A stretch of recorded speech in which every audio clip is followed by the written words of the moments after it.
हीच मुची प्रार्थनान, हेच मुचे मागणी. माणसाने माणसाशी माणसा सम वागणे.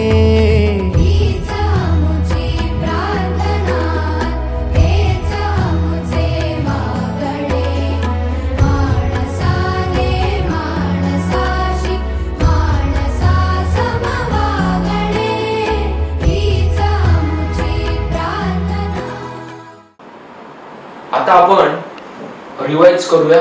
काल आपण काय बघितलं. सगळ्यात पहिले मी सेमी परमिएबल मेम्ब्रेन बद्दल बोललो होतो. सेमी परमिएबल मेम्ब्रेन हे काहीच पार्टिकलला अलाउ करतं त्यातनं ट्रान्सफर होण्यासाठी. त्यासाठी मी असं बोललो होतो की सेमी परमिएबल मेम्ब्रेन चा जो पोर साइज आहे तो स्मॉल आहे, पण सोल्यूटचा जो साइज आहे तो सेमी परमिएबल मेम्ब्रेनच्या पोर साइज पेक्षा जास्त आहे. आणि हे मी बोललो नव्हतो, पण अर्थ आपण प्रेडिक्ट केलं पाहिजे की सॉल्व्हंटच्या पार्टिकलचा जो साइज आहे तो स्मॉलेस्ट आहे. म्हणजे सेमी परमिएबल मेम्ब्रेनच्या पोर साइज पेक्षा सॉल्व्हंटच्या पार्टिकलचा साइज लहान आहे. त्यामुळे ते सेमी परमिएबल मेम्ब्रेन मधनं पास होतील. पण सोल्यूटचा पार्टिकल साइज हा सेमी परमिएबल मेम्ब्रेनच्या पोर साइज पेक्षा जास्त आहे. त्यामुळे ते सेमी परमिएबल मेम्ब्रेन मधनं पास होणार नाही. थोडक्यात सोल्यूटचा पार्टिकलचा पोर साइज म्हणतो, सोल्यूटच्या पार्टिकलचा साइज हा जास्त असल्यामुळे ते सेमी परमिएबल मेम्ब्रेन मधनं पास होणार नाही. आणि सॉल्व्हंटच्या पार्टिकलचा साइज लहान आहे सेमी परमिएबल मेम्ब्रेनच्या पोर साइज पेक्षा, त्यामुळे ते पास होते. थोडक्यात बॉटम लाईन एकच होती की semi permeable membrane they will allow solvent particle only and not solute particle. हा एक पहिला पार्ट होता. दुसरा पार्ट आपण बघितला होता ऑस्मॉसिस. ऑस्मॉसिस साठी मी सांगितलं होतं की आपल्याला सेमी परमिएबल मेम्ब्रेन पाहिजे आणि सेमी परमिएबल मेम्ब्रेन मुळे दोन सोल्युशन डिफरंट कॉन्सन्ट्रेशनचे सेपरेट झाले. आणि त्यातूनही आपण एक्झाम्पल घेतलं होतं प्युअर वॉटर आणि शुगर सोल्युशन. आणि मी सांगितलं होतं की solvent particle they will move from higher potential of solvent to lower potential of solvent और lower concentration of solution to higher concentration of solution or dilute solution to concentrated solution. अशा पद्धतीने काल आपण चर्चा केली होती थ्रू सेमी परमिएबल मेम्ब्रेन. याला आपण म्हटलं होतं ऑस्मॉसिस. म्हणजे higher proportion to lower proportion. आता मी पोटेन्शियल नावाचा शब्द वापरला, तो बायोलॉजी मध्ये वापरला जातो. आपण प्रोपोर्शन शब्द वापरला होता. Higher proportion of solvent to lower proportion of solvent. जर का solvent particle through semi permeable membrane move झाले तर त्याला आपण ऑस्मॉसिस म्हणणार होतो. त्याचबरोबर नंतर आपण सगळ्यात शेवटी ज्याच्यावर मी बोललो होतो त्या प्रॉपर्टीचं नाव होतं ऑस्मॉटिक प्रेशर. Osmotic pressure. आणि त्यासाठी आपण एक एक्सपेरिमेंट कन्सिडर केला होता. आपण कन्सिडर केलं होतं एक कंटेनर आहे. त्या कंटेनर मध्ये आपण वॉटर घेतलं होतं. त्याच्यामध्ये ऍक्च्युली आपण एक इन्व्हर्टेड थिसल ट्यूब कन्सिडर केली होती. आणि त्या ट्यूबच्या ओपनिंगला आपण सेमी परमिएबल मेम्ब्रेन अटॅच केलं होतं. आणि त्या इन्व्हर्टेड थिसल ट्यूब मध्ये आपल्याकडे शुगर सोल्युशन होतं. आठवत असेल सगळ्यांना कालच्या चित्रात. आणि ओपनिंगला सेमी परमिएबल मेम्ब्रेन सांगितलं होतं आपण. आणि इन्व्हर्टेड थिसल ट्यूब जी आहे ती आपण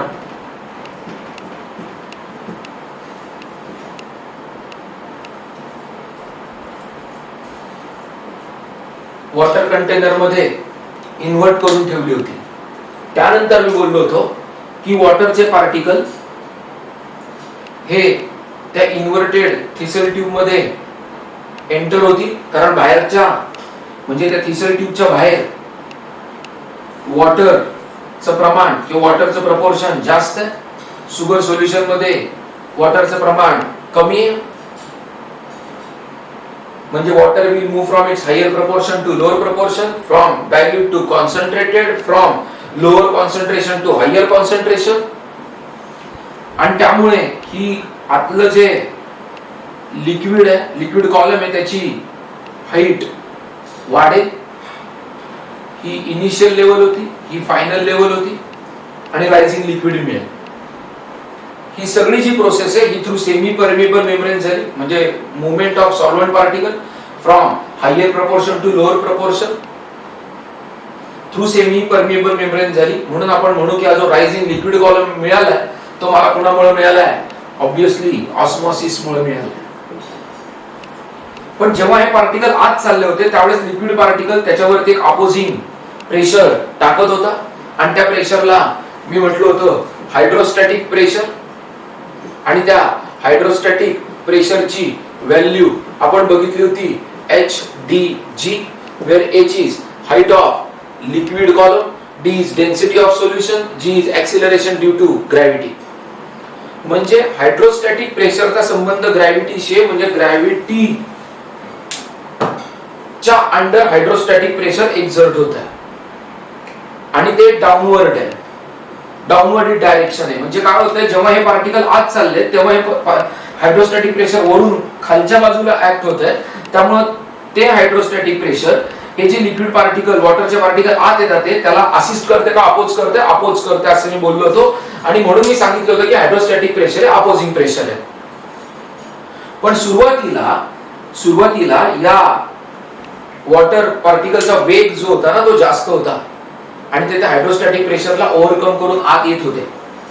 पण जेव्हा या फायनल स्टेजला जाऊन लिक्विड थांबलंय राईज व्हायचं, त्यावेळेस मी सांगितलं होतं त्यावेळेसची जी हायड्रोस्टॅटिक प्रेशरची व्हॅल्यू आहे ती या वॉटर पार्टिकल आतमध्ये येतात त्यांच्या प्रेशरला बॅलन्स करते, त्यांच्या प्रेशरला बॅलन्स करते. आणि त्यामुळे या फायनल लेवलला जेव्हा लिक्विड राईज व्हायचं थांबेल त्यावेळेस मी सांगितलं होतं की ते जे हायड्रोस्टॅटिक प्रेशर आहे त्या हायड्रोस्टॅटिक प्रेशरमुळे ऑस्मॉसिस स्टॉप झालंय. आणि त्या हायड्रोस्टॅटिक प्रेशरला, ज्याला ऑस्मॉसिस स्टॉप झालंय असं मी सांगितलं होतं, त्या हायड्रोस्टॅटिक प्रेशरला आपण म्हटलं होतं ऑस्मॉटिक प्रेशर. काय म्हटलं होतं? Osmotic pressure. धन्यवाद. अशा प्रकारे आपण ऑस्मॉटिक प्रेशर बद्दलही रिव्हिजन केलेली. आज अजून थोडी माहिती घेऊया ऑस्मॉटिक प्रेशर बद्दल. आता अजून एका टर्मिनॉलॉजीचा विचार करू ज्याचं नाव आहे कॉन्सन्ट्रेशन ग्रेडियंट. त्यासाठी म्हणून मी इथे 2 सेटअप लावलेत. त्याच्यामध्ये मी या कंपार्टमेंट मध्ये सोल्युशन घेतले, या कंपार्टमेंट मध्ये सोल्युशन घेतले आणि दोन्ही solution, both solutions are separated by semi permeable membrane. इथं सुद्धा एक solution, 2 solution, both solutions are separated by semi permeable membrane. एक गोष्ट लक्षात घ्या, मी जे आता एक्झाम्पल कन्सिडर केलं त्याच्यामध्ये इकडे 2 सोल्युशन आहेत. या दोन्ही सोल्युशनचं सॉल्व्हंट सेम आहे आणि सोल्यूट सुद्धा सेम आहे, फक्त कॉन्सन्ट्रेशन वेगळे वेगळे. इथे सुद्धा मी जे सोल्युशन कन्सिडर केले त्यांचं पण सॉल्व्हंट सेम आहे आणि सोल्यूट सेम आहे, पण कॉन्सन्ट्रेशन डिफरंट आहे. आता सगळ्यांना कळतंय की ऑब्विसली कॉन्सन्ट्रेशन डिफरन्स जो आहे तो दिसतोय आपल्याला की ते 0.06 मोलार आहे आणि इथे 0.1 मोलार आहे. म्हणजे हे सोल्युशन डायल्यूट आहे आणि हे कॉन्सन्ट्रेटेड आहे. ओके, ग्रेडियंट या शब्दाचा अर्थ डिफरन्स, म्हणजे कशामध्ये डिफरन्स आहे तर कॉन्सन्ट्रेशन मध्ये डिफरन्स आहे. आणि ऍक्च्युअली ग्रेडियंट या शब्दाचा अर्थ असा होतो की डिस्टन्स वाईज जो बदल घडत जातो त्याला मी ग्रेडियंट म्हणतो. म्हणजे फिजिक्स मध्ये आपण म्हणतो वेलोसिटी ग्रेडियंट आहे, किंवा पोटेन्शियल ग्रेडियंट आहे, म्हणजे डिस्टन्स नुसार पोटेन्शियल बदलत जातं, डिस्टन्स नुसार वेलोसिटी बदलत जाते. तसं आता इकडून इकडे जाताना डिस्टन्स नुसार कॉन्सन्ट्रेशन बदलत जाणार आहे, म्हणून आपण म्हणणार आहे कॉन्सन्ट्रेशन ग्रेडियंट. म्हणजे इकडे कॉन्सन्ट्रेशन ग्रेडियंट आहे का नाहीये? आहे. ऑब्विसली हे डायल्यूट आहे, हे कॉन्सन्ट्रेटेड आहे. म्हटल्यानंतर सेमी परमिएबल मेम्ब्रेन मधून सॉल्व्हंटचे पार्टिकल मूव्ह होणार आहेत, म्हटल्यानंतर ऑस्मॉसिसच होणार आहे, and that is from dilute solution to concentrated solution. इथे पण तीच परिस्थिती दिसते. इथे पण 0.02 मोलार हे डायल्यूट आहे 0.1 मोलार पेक्षा. त्याच्यामुळे इकडे सुद्धा solvent particle they will move from dilute solution to concentrated solution through semi permeable membrane. म्हणजे या भागात सुद्धा ऑस्मॉसिस होणार आहे, या भागात सुद्धा ऑस्मॉसिस होणार आहे. हे जे ऑस्मॉसिस झालंय हे कशानुसार झालंय? कॉन्सन्ट्रेशन ग्रेडियंट नुसार झालेलं आहे. थँक्यू. आता गंमत काय की इथे कॉन्सन्ट्रेशन मध्ये जो डिफरन्स आहे तो कमी आहे आणि इकडे कॉन्सन्ट्रेशन मध्ये डिफरन्स आहे तो जास्त आहे. आता या चित्रामध्ये कॉन्सन्ट्रेशन मधलं डिफरन्स जास्त आहे आणि या चित्रामध्ये कॉन्सन्ट्रेशन मधलं डिफरन्स कमी आहे. म्हणजे इकडे ऑलमोस्ट किती 0.04 चा डिफरन्स आहे आणि इकडे 0.08 चा डिफरन्स आहे. ओके, म्हणजे इकडून इकडे जाताना 0.04 ऍड करावे लागतील आणि इकडून इकडे जाताना 0.08 ऍड करावे लागतील. ऍड करावे लागतील म्हणजे मी डिफरन्स सांगतो असं मी म्हणतो पुन्हा एकदा, परत कन्फ्युजन नको. म्हणजे या दोन सोल्युशन मध्ये 0.04 मोलारचा फरक आहे आणि या दोन सोल्युशन मध्ये 0.08 मोलारचा फरक आहे.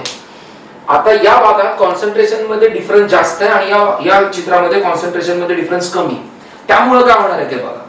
त्यामुळे इकडून इकडं कॉन्सन्ट्रेशन ग्रेडियंट, कॉन्सन्ट्रेशन मधलं डिफरन्स जास्त असल्यामुळे इकडून इकडं जाणाऱ्या सॉल्व्हंट पार्टिकलचा वेग ते ज्या फोर्सने जातील तो फोर्स जास्त असेल आणि तो फोर्स जास्त असल्यामुळे ऑस्मॉसिसचा रेट जास्त असेल. ऑस्मॉसिसचा रेट जास्त असल्यामुळे ऑस्मॉसिस थांबवण्यासाठी जे मला प्रेशर लागणार आहे, ऑब्विसली मी त्याला काय म्हणतोय, the pressure which required to stop the osmosis,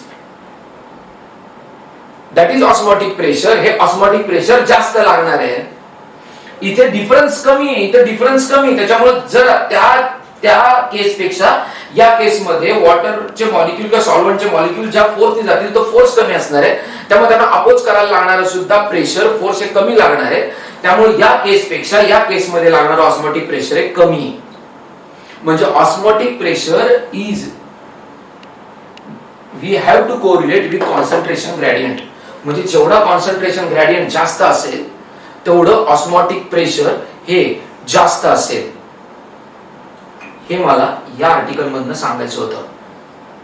osmotic pressure he solution ची प्रॉपर्टी आहे, पण ती कधी पिक्चर मध्ये येते जेव्हा मी दोन डिफरंट कॉन्सन्ट्रेशनचे सोल्युशन सेमी परमिएबल मेम्ब्रेन नी सेपरेट करतो, त्यांच्यामध्ये ऑस्मॉसिस स्टार्ट होतं, तेव्हा ऑस्मॉटिक प्रेशर पिक्चर मध्ये.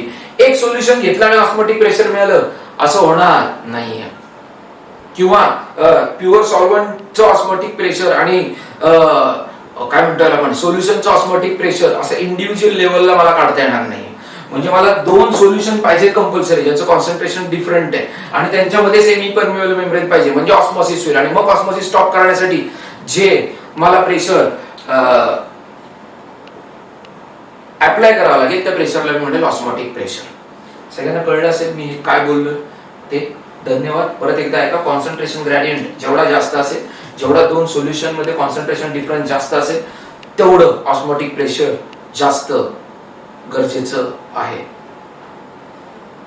धन्यवाद. आज आपण अजून पुढं जाणार आहोत आणि बघणार आहोत ऑस्मॉटिक प्रेशरचा विचार करून आपल्याला टाइप्स ऑफ सोल्युशन कन्सिडर करायचे, त्याच्यावरही चर्चा करूया. तत्पूर्वी एकदाची नोंद घ्या. जरा परत एकदा रिवाइंड करून, रिकॅप करून, रिपीट करून ऐका. until you will see types of solution. आता अजून एक मला गोष्ट सांगायची. पेपरला डेफिनेट क्वेश्चन्स येणार आहेत. मी एक्सप्लेन करतो खूप सारं, कारण मला कन्सेप्ट समजून सांगायचा असतो. पेपरला प्रश्न काय येणार आहे? Define osmosis, define semi permeable membrane, define osmotic pressure, किंवा आता मी टाइप्स ऑफ सोल्युशन सांगण्यासाठी आता एवढे पुढचे 10-15 मिनिटं त्याच्यावर जाणार आहेत आपले टाइप्स ऑफ सोल्युशनवर, पण पेपरला 3 डेफिनेशन येणार आहेत फक्त टाइप्स ऑफ सोल्युशनच्या. मी नोट्स मध्ये पाठवतोय ते पेपरला येणार आहे, पण जे मी एक्सप्लेन करतोय आता कालच्या लेक्चर मध्ये खूप एक्सप्लेन केले, आजही मी आल्यावर 10 मिनिटं त्याच्यावरच घालवले, कारण कन्सेप्ट कळणं फार गरजेचं आहे आणि कन्सेप्ट वरती एमसीक्यू आहे. आता या चित्रामध्ये तुम्हाला मी 2 एक्झाम्पल घेतलेले दिसतात.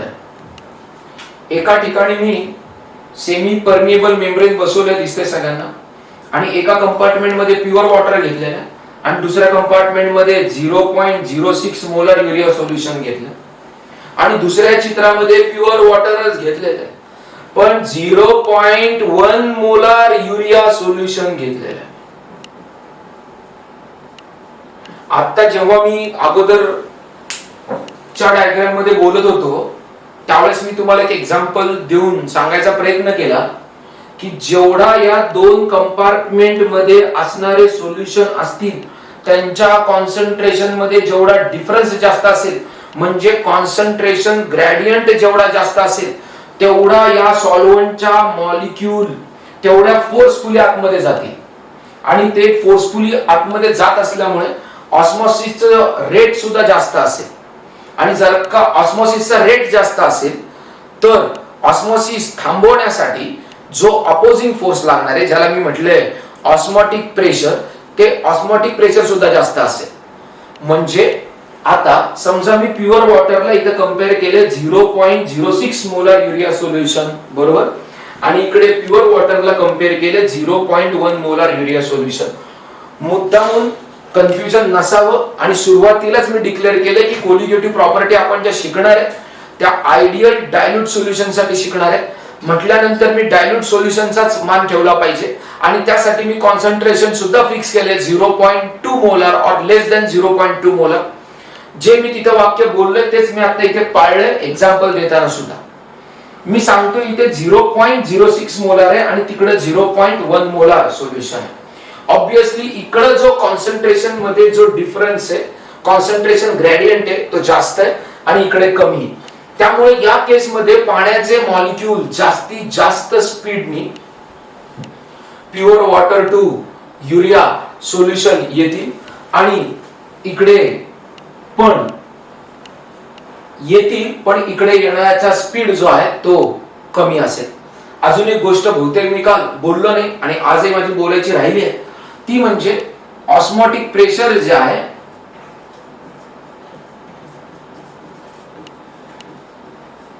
त्या osmotic pressure is denoted by pi. Osmotic pressure is denoted by pi. तर या केस मध्ये ज्या फोर्सनी वॉटर मॉलिक्यूल एंटर होणार आहेत युरिया सोल्युशन मध्ये, या केस पेक्षा या केस मध्ये जो फोर्स असणार आहे तो जास्त असणार आहे, कारण इकडे कॉन्सन्ट्रेशन ग्रेडियंट जास्त आहे, इकडे कॉन्सन्ट्रेशन ग्रेडियंट कमी आहे. थँक्यू. त्यामुळे मी असं म्हणेन या केस मध्ये जर का ऑस्मोटिक प्रेशर पाय 1 म्हणजे या केसचा ऑस्मोसिस थांबवण्यासाठी मला पाय 1 एवढं ऑस्मोटिक प्रेशर लागत असेल आणि या केस मध्ये पाय 2 एवढं ऑस्मोटिक प्रेशर लागणार असेल, तर पाय 1 मोठा का पाय 2 मोठा? तर ऑब्वियसली पाय 2 मोठा आहे. Okay, thank you. आता याच्यातनं आपल्याला काय कळलंय तर नोटिफाय करा. ऑस्मोटिक प्रेशर पायने दाखवतात. जेवढा कॉन्सन्ट्रेशन ग्रेडियंट कमी तेवढा ऑस्मोटिक प्रेशरची व्हॅल्यू सुद्धा कमी. जिथं कॉन्सन्ट्रेशन ग्रेडियंट जास्त तिथं ऑस्मोटिक प्रेशरची व्हॅल्यू जास्त. म्हणजे पाय 1 जास्त का पाय 2 जास्त? तर पाय 2 जास्त आणि पाय 1 कमी. आय होप सो तुम्हाला कळलं असेल मी काय म्हणतोय ते. आता टाइप्स ऑफ सोल्युशन बघूया डिपेंडिंग ऑन ऑस्मोटिक प्रेशर. एकदा ऑब्झर्व करा.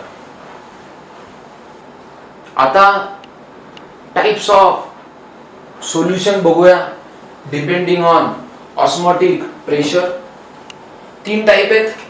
पहिला टाइप आहे आइसोटोनिक सोल्युशन, दुसरा टाइप आहे हायपोटोनिक सोल्युशन, तिसरा टाइप आहे हायपरटोनिक सोल्युशन. आणि त्यातला आता मी पहिला टाइप शिकवणार आहे आइसोटोनिक सोल्युशन. आइसोटोनिक सोल्युशनची डेफिनेशन अशी आहे की isotonic solutions are the solutions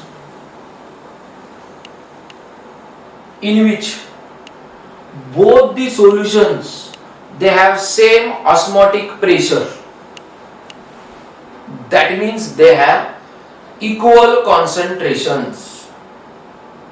म्हणजे म्हणू शकतो isotonic solutions are the solutions having equal concentrations and so they have same osmotic pressures. म्हणजे इथं उदाहरण घेतलंय मी, इकडे मी युरिया सोल्युशन घेते. एक लक्षात घ्या, परत एकदा मी सांगतो, मी नॉन व्होलाटाईल सोल्यूट कन्सिडर करतोय, त्याच बरोबर मी नॉन आयनिक सोल्यूट कन्सिडर करतोय. म्हणजे मी non volatile non ionic solute consider केल्यामुळे माझ्याकडे नॉन इलेक्ट्रोलाइट सोल्युशन आहे. नॉन आयनिक आहे म्हणून नॉन इलेक्ट्रोलाइट सोल्युशन आहे. हा पण नॉन इलेक्ट्रोलाइट आहे, हा पण नॉन इलेक्ट्रोलाइट आहे. दोघांनी तयार केले हे दोन्ही सोल्युशन नॉन इलेक्ट्रोलाइट आहेत, म्हणजे दोघांकडे आयन नाहीये.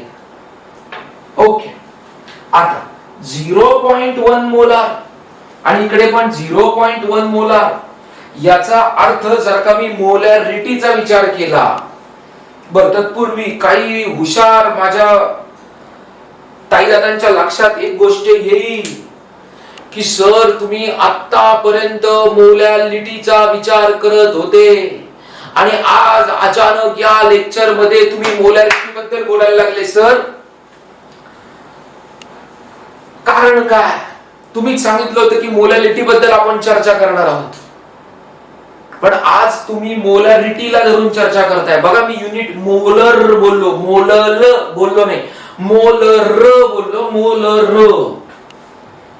त्याच्यावरती मी वेगळे 10 मिनिटं देणार आहे.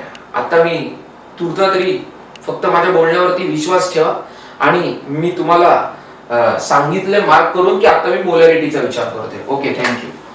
तर मी जर का मोलॅरिटीचा विचार केला तर मोलॅरिटीचा फॉर्म्युला मला सांगतो number of moles upon volume of solution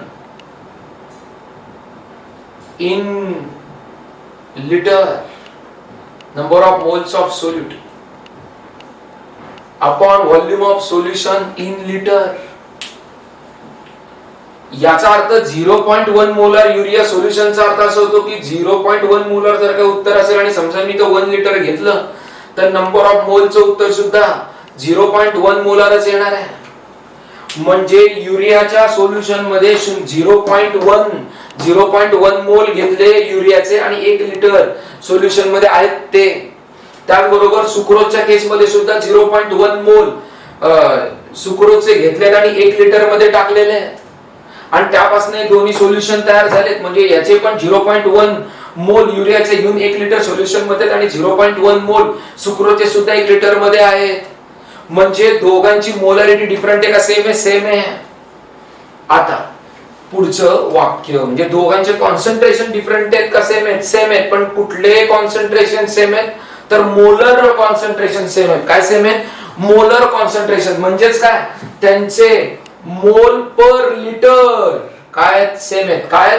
मोल पर लिटर सेम आहेत. काय? त्यांचे मोल पर लिटर सेम. म्हणजे युरियाचे पर लिटर सोल्युशनला जेवढे मोल आहेत तेवढेच सुक्रोजचे पण पर लिटरला तेवढेच मोल आहेत. आता म्हणजे दोघांचे इक्वल कॉन्सन्ट्रेशन आहेत. म्हणजे आयसोटोनिक सोल्युशन साठी पहिली कंडिशन आहे की या दोघांचे कॉन्सन्ट्रेशन काय पाहिजे?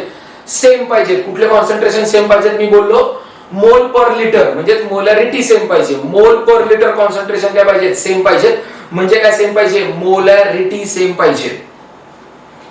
हे झालं आयसोटोनिक सोल्युशन साठीची पहिली कंडिशन. आहे दुसरी कंडिशन, दोन्ही सोल्युशनचं ऑस्मोटिक प्रेशर हे सेम पाहिजे. म्हणून मी काय केलं, या 0.1 मोलर युरिया सोल्युशनला प्युअर वॉटर बरोबर कंपेअर केलं, 0.1 मोलर सुक्रोज सोल्युशनला प्युअर वॉटर बरोबर कंपेअर केलं आणि त्या केस मध्ये बघितलं की दोघांचे म्हणजे अजून 2 प्रयोग कन्सिडर केले मी. म्हणजे अजून 2 कंपार्टमेंट साठी मी विषय केला. हे कळलं का सांगा फक्त आता मला, हे समजून घ्या नीट. म्हणजे काय केले? सेपरेट मी विचार केला की जर का मी 0.1 मोलार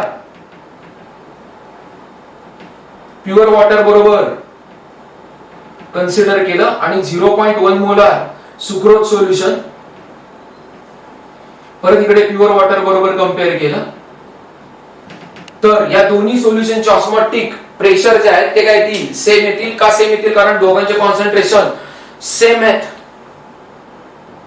परत एकदा मी इथे सिद्ध करतोय की osmotic pressure he colligative property because it depends on number of particle. याचे पण 0.1 मोल आहेत आणि याचे पण 0.1 मोल आहेत. याचे पण 1 लिटरला आणि याचे पण 1 लिटरला.